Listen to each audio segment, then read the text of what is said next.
বর্তমান পরিস্থিতিকে মাথায় রেখে উপলব্ধি আমার ঠিক এই রকম, এই মৃত্যু উপত্যকা আমার দেশ না।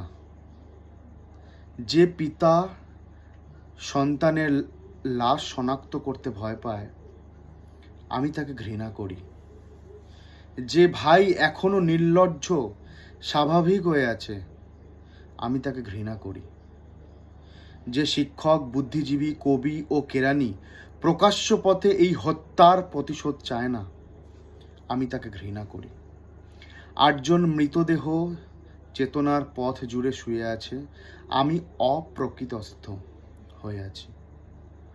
8 জোড়া খোলা চোখ আমাকে ঘুমের মধ্যে দেখে। আমি চিৎকার করে উঠি, আমাকে তারা ডাকছে অবেলায় উদ্যানে, সকল সময়। আমি উন্মাদ হয়ে যাব,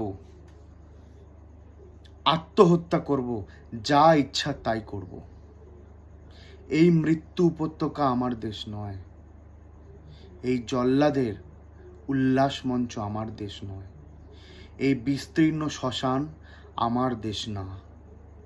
এই রত্নস্নাত কসাইখানা আমার দেশ না।